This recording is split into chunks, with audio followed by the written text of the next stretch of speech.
Je vous rappelle que nous avons abordé hier soir avec l'apôtre Paul cet important point de doctrine qu'est la résurrection de Jésus-Christ, clé de voûte de notre foi. Et nous avons ainsi découvert ensemble que certains croyants de cette jeune église de Corinthe, fortement influencés par le gnosticisme, considéraient qu'il n'y avait aucune résurrection des morts possible. Et en réaction à cette hérésie, nous avons vu ensemble et lu avec l'apôtre Paul, où que Paul, tel un bon avocat, avait commencé, d'abord tel un père, dans la foi pour ses Corinthiens, avait commencé à rappeler à ses destinataires le contenu de son évangile, celui qu'il leur avait transmis quand il avait implanté cette église de Corinthe. Évangile qui faisait état de la résurrection de Jésus-Christ. Ensuite, il leur avait présenté le grand nombre des témoins de la résurrection. Les 12, 500, etc. Et il leur avait ensuite démontré que rejeter comme il le faisait la résurrection ne pouvait avoir que de terribles implications pour la foi. Et ce que nous découvrons aujourd'hui dans la suite de ce chapitre, c'est qu'après avoir ainsi démonté cette fausse affirmation de la non-résurrection des morts, eh bien Paul, au début de ces lignes que nous avons lues avec Malcolm, affirme que Christ, en tant que ressuscité, est les prémices de ceux qui ressusciteront plus tard. Et il continue en expliquant pourquoi il est important, ou il était important dans le plan rédempteur de Dieu, que son Fils ressuscite. Alors ce que j'aimerais voir avec vous ce soir, c'est principalement le pourquoi de la résurrection. Et nous allons découvrir ainsi, je l'espère, tous ensemble, les aspects héroïques de la résurrection de Jésus-Christ. Nous allons découvrir Christ comme celui qui nous a précédés. Nous allons découvrir Christ comme celui qui nous a délivrés. Nous allons découvrir Christ comme celui qui a vaincu notre ennemi. Et nous allons découvrir Christ comme notre roi qui règne à l'heure actuelle dans les cieux, dans la présence même de Dieu. Si vous attendez ce soir à ce que je vous donne une explication sur le fameux verset 29, alors malheureusement, vous resterez sur votre faim et je reviendrai l'année prochaine, Dieu voulant. On s'arrêtera au verset 28. Tout d'abord donc, Christ, notre prédécesseur. Par cette magnifique déclaration, mais maintenant Christ est ressuscité, Paul pousse comme un cri de délivrance. Je vous le répète, après ce terrible cauchemar par lequel il vient de faire passer ses lecteurs en découvrant à leurs yeux l'abîme où les plongerait la négation de la résurrection, eh bien Paul, après avoir donc tiré toutes les conséquences catastrophiques ou fait entrevoir à ses destinataires les conséquences catastrophiques de cette non-résurrection, Paul délivre ses Corinthiens et en affirmant donc que Christ est réellement ressuscité. Et je vous rappelle ce que je vous disais hier soir, en fait, ce que Paul a fait ni plus ni moins dans ces quelques lignes qui finissaient le passage d'hier soir, eh bien c'était de pousser jusqu'au bout la logique de ces Corinthiens qui niaient la résurrection de Christ, mais qui se croyaient pourtant croyants et fidèles dans leur foi. La réalité indiscutable et magnifique que pose donc l'apôtre, c'est que la mort a été vaincue, car Jésus-Christ est bel et bien ressuscité. Voilà le cri de la foi qui triomphe, et qui triomphe de l'incrédulité. Et Paul, donc, dans la foulée de ce cri de victoire, mais maintenant Christ est ressuscité d'entre les morts, continue en annonçant que Jésus-Christ est les prémices de ceux qui sont décidés. Qu'est-ce que cela veut dire ?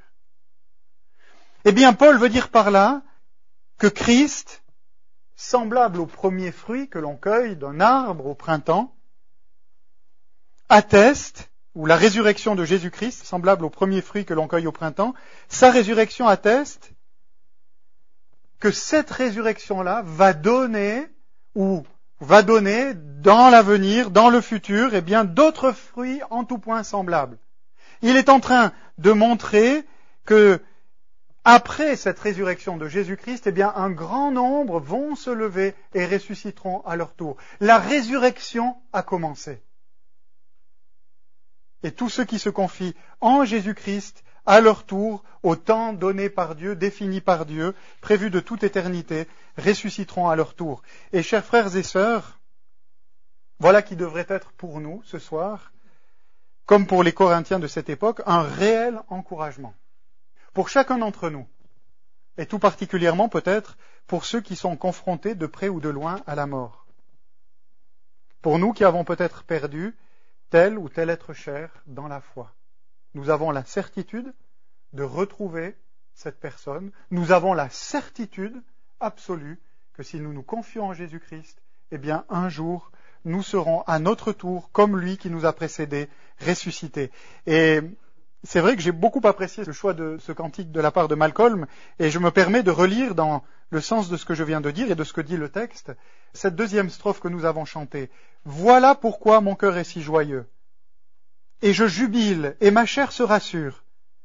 Je ne suis pas livré au tombeau creux, et je sais bien qu'aucune pourriture en ton vrai sein ne peut un jour se mettre, puisque jamais tu ne veux le permettre. Que Dieu, dans sa grâce, nous console à la pensée de cette mort, que Dieu nous console avec cette certitude de la résurrection. Donc Christ, prémisse de ceux qui ressusciteront. Et l'apôtre Paul continue ensuite en expliquant par 3 raisons pourquoi est-ce qu'il fallait que Jésus-Christ ressuscite. Et il nous dit qu'il fallait tout d'abord qu'il ressuscite pour le salut de son peuple. Il fallait ensuite qu'il ressuscite pour vaincre l'ennemi. Et il fallait enfin qu'il ressuscite pour régner avant de tout remettre entre les mains de son Père. Alors voyons la première raison. Il fallait que Christ ressuscite pour le salut de son peuple. Et j'ai donné ce titre à ce point-là, Jésus notre libérateur. Les versets 21 à 23. Et dans ces versets 21 à 23, Paul montre qu'Adam et Jésus-Christ inaugure chacun d'eux les grandes lignées de l'histoire humaine. L'un et l'autre. Le premier Adam, nous apprend-il, a entraîné par génération naturelle l'humanité avec lui dans la mort à cause de sa rébellion avec Dieu ou contre Dieu. Le dernier Adam, Jésus-Christ, ramène quant à lui un peuple à la vie. Comment ? En le représentant ici-bas dans sa vie, sa mort et sa résurrection, et il l'entraîne avec lui dans la gloire éternelle. Le premier Adam et le dernier Adam. Et il n'y a pas de position intermédiaire. Et c'est ainsi donc, ce que nous devons comprendre, c'est que de la même façon que tous ici-bas, et nous étions du nombre de ces tous, héritent naturellement du péché parce que fils d'Adam et vont immanquablement vers la mort tant physique que spirituelle, dans la lignée ou dans la suite de leur père, c'est-à-dire Adam, de la même façon, ceux qui se repentent de leurs péchés et se confient en Jésus-Christ se trouvent dès lors comme intimement attachés à Christ. Et ils sont dès lors considérés par Dieu comme étant morts et ressuscités avec leur Sauveur. Et ils ont par conséquent l'assurance de le suivre dans la gloire du ciel où il les précède. Si je puis me permettre cette illustration, nous devons imaginer l'humanité comme un vaste cortège qui suit le premier Adam. Et la première pensée qui m'est venue à l'esprit, certainement parce que je suis en train de lire un livre sur Napoléon, j'ai pensé à la retraite de Russie, au passage de la Bérésina, où dans les représentations de David et des peintres de l'époque, on voit les soldats, ils n'étaient pas tous français, les soldats de la grande armée, dans une file ininterrompue, partir, essayer de rentrer tant bien que mal vers la France. Et l'on doit donc imaginer ce vaste cortège qui suit Adam jusque vers la mort. Or, tout à coup, le Christ arrive, il traverse ce cortège, il lui arrache une grande partie des condamnés à mort, qui, entendant son appel, se joignent à lui et forment un nouveau cortège qui conduit, cette fois-ci, vers la vie. L'apôtre Paul, toujours lui, en Éphésiens 4, écrit ceci, verset 8. C'est pourquoi il est dit, il est monté dans les hauteurs, il a emmené des captifs et il a fait des dons aux hommes. Et la pensée de l'apôtre est un petit peu ce que je viens de vous expliquer. Paul fait référence à cela. Il nous montre dans ce verset que Jésus-Christ est comme un général romain qui revient d'une campagne, tel César qui revient de la guerre des Gaules, et qui a derrière lui tout un ensemble, un flot d'esclaves, et Vercingétorix malheureusement, qui suit derrière, emprisonné. Eh bien, c'est exactement cette image-là. Jésus-Christ, tel un général romain, revient victorieux, et il entraîne avec lui des prisonniers, son butin. Et ces prisonniers, mes amis, c'est nous. À la différence qu'avec les prisonniers de César, nous sommes des prisonniers heureux d'avoir été délivrés et d'avoir un tel maître. Voilà donc, chers frères et sœurs, pourquoi il fallait que Christ ressuscite, pour arracher du royaume des ténèbres et entraîner vers lui, avec lui, vers Dieu, le peuple que ce dernier avait déterminé de sauver de toute éternité. Christ, notre libérateur. Deuxième raison pour laquelle il fallait que Christ ressuscite, c'était pour vaincre l'ennemi. Ce sont les versets 24 à 27, et j'intitulerai ce point « Jésus, notre vainqueur ».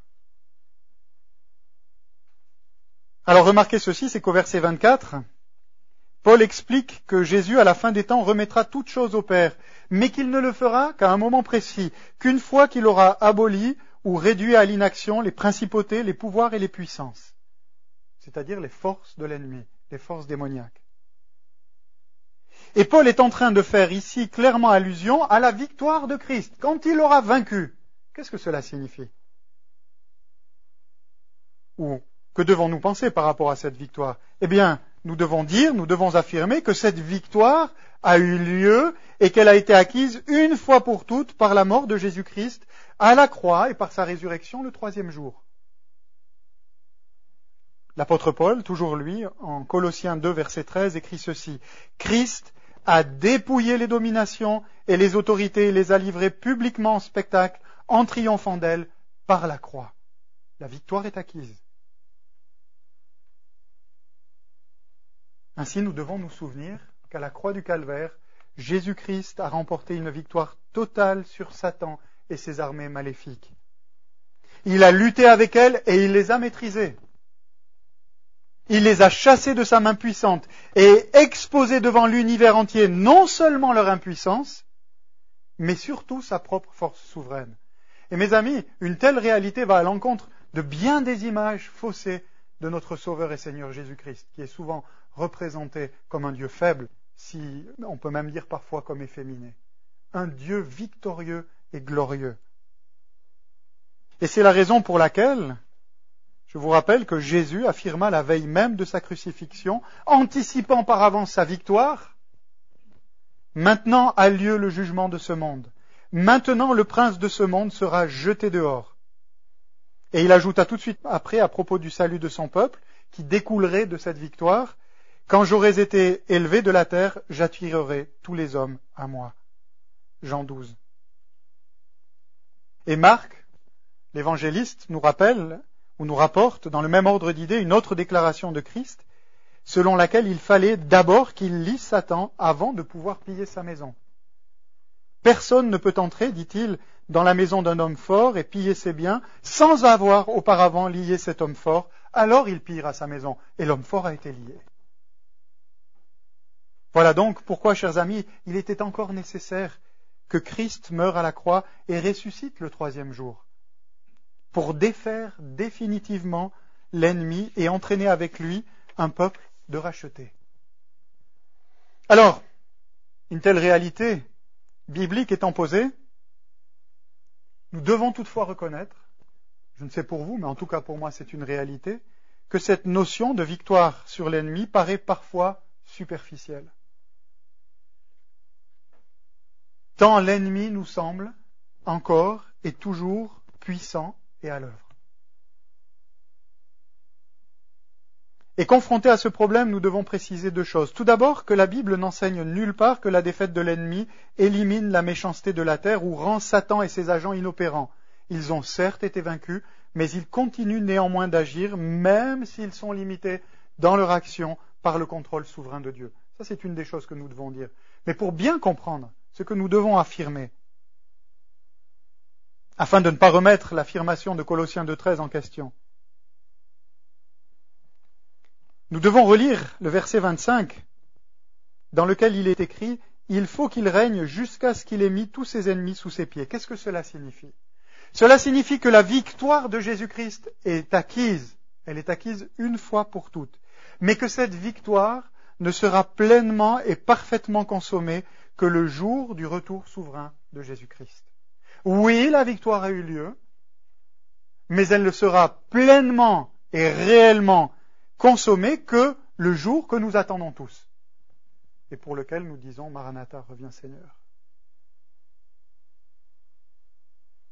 Et face à une telle réalité, nous devons donc comprendre, chers frères et sœurs, qu'il peut se révéler vraiment dangereux de minimiser l'importance de l'action de Satan, car il est agissant. Il est toujours un ennemi pervers, il est toujours un tentateur et un lion rugissant. Et je me souviens d'une discussion que j'ai eue avec l'un d'entre vous il y a quelques mois en arrière, quelques semaines en arrière, et lors de cette discussion, ce frère disait qu'il est une tentation dans nos milieux, peut-être réformés, c'est d'être tellement conscient de la victoire de Christ qu'on a l'impression que le diable n'agit plus. Et que finalement, on n'a plus besoin d'Éphésiens 6 et de se revêtir des armes du chrétien. Et de bien des affirmations de la lutte, par exemple 1 Pierre 5, dans laquelle nous sommes engagés. Est-ce que le diable est réellement un lion rugissant? Donc, être vraiment conscient de cette lutte. Et Jean Calvin, que nous connaissons tous, en était conscient. Malheureusement, je désirais trouver une citation à ce propos, mais je ne l'ai pas trouvée cet après-midi. Je l'ai en réserve dans mon ordinateur qui est resté chez moi. A contrario, permettez-moi de préciser ceci, c'est qu'il est tout aussi périlleux d'exagérer son autorité et son pouvoir. Et souvent, nous minimisons l'autorité et le pouvoir de l'ennemi parce que justement, nous réagissons à ceux qui le peignent sur toutes les murailles. Une telle réalité, la réalité du combat spirituel dans lequel nous nous trouvons, ne devrait pas nous accabler. Et ne devrait évidemment pas nous plonger dans la crainte. Pourquoi? Parce que le conflit entre Satan et Dieu ne constitue en aucune façon une sorte de lutte dont l'issue resterait incertaine. Et c'est vrai que chez bien des frères et sœurs, nous sommes confrontés à cet état d'esprit ou à cette conception qui est fausse. Il n'y a pas une lutte entre deux équipes qui se confrontent et on espère que ça sera la bleue qui va vaincre la rouge. Ce ne sont pas deux forces, deux grandes puissances de forces égales. Nous combattons, chers amis, un ennemi qui a été réellement vaincu par Dieu. Mais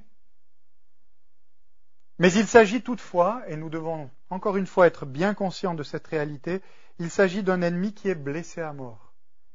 Il s'agit d'un ennemi qui est comme agonisant, ce qui rend ces contre-offensives aussi désespérées que féroces. Et c'est une réalité.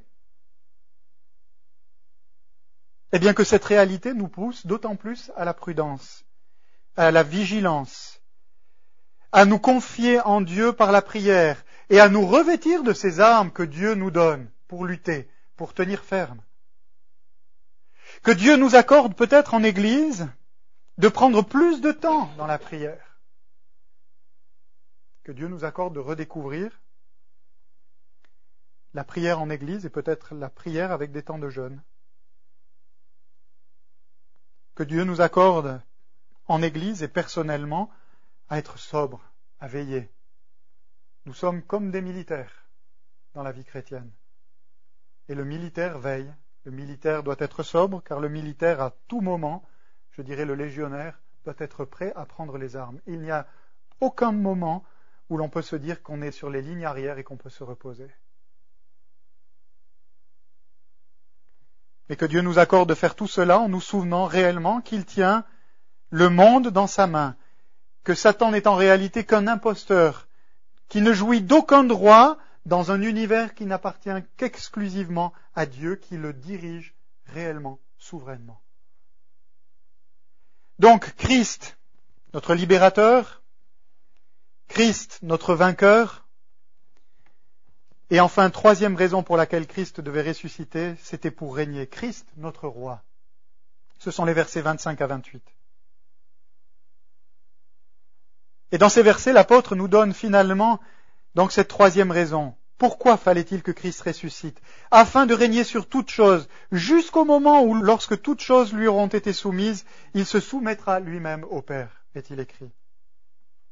Alors à propos de cette résurrection et de la domination de Christ sur toute chose, Paul, dans son épître aux Éphésiens, écrit ceci au chapitre 1, les versets 20 à 23. Il l'a déployé en Christ, donc sa puissance, en le ressuscitant des morts et en le faisant asseoir à sa droite dans les lieux célestes, au-dessus de toute domination, de toute autorité, de toute puissance, de toute dignité et de tout nom qui se peut nommer, non seulement dans le siècle présent, mais encore dans le siècle à venir. Il a tout mis sous ses pieds et il l'a donné pour chef suprême à l'Église, qui est son corps, la plénitude de celui qui remplit tout en tous.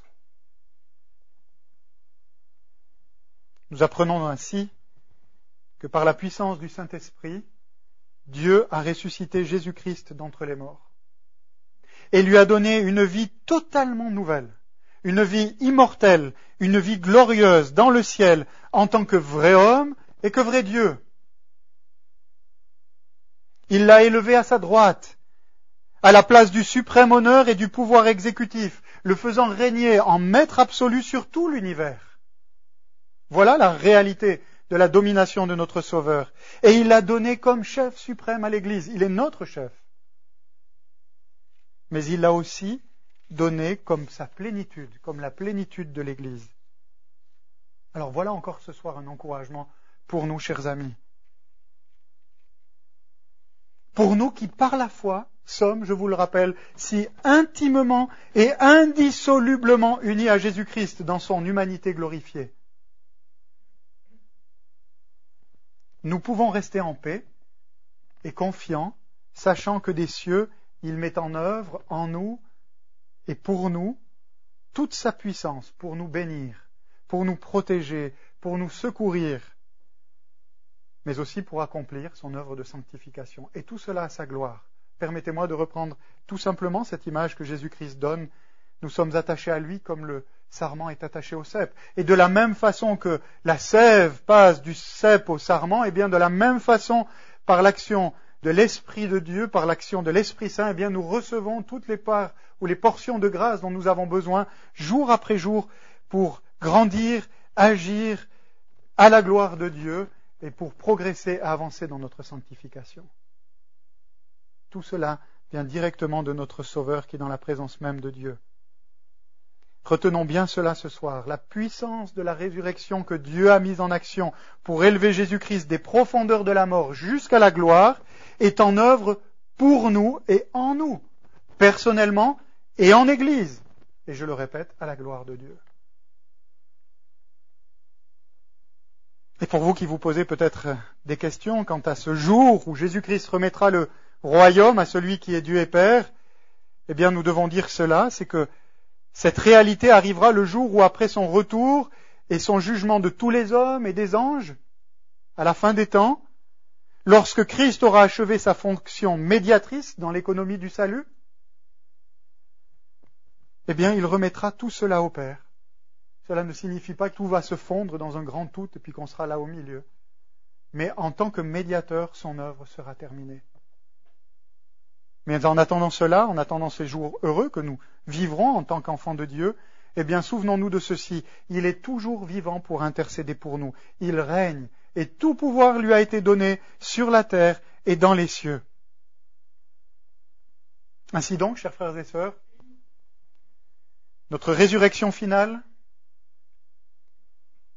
la victoire de Christ sur l'ennemi, sa royauté souveraine dès aujourd'hui sur l'univers et toutes les bénédictions qui y sont attachées dépendent entièrement de la résurrection de Jésus-Christ. Alors une telle vision glorieuse de notre Sauveur, Christ notre prédécesseur, Christ notre libérateur, Christ notre vainqueur et Christ notre roi, eh bien cette vision glorieuse ne peut faire que pâlir tous les succès d'années religieux que le monde invente pour remplacer ce grand Sauveur. Eh bien que Dieu nous accorde de l'admirer ce soir, dans les jours qui viennent, et dans la suite, dans sa victoire, dans sa gloire et dans sa puissance. Et tout cela pour sa gloire et pour le bien de son peuple. Amen.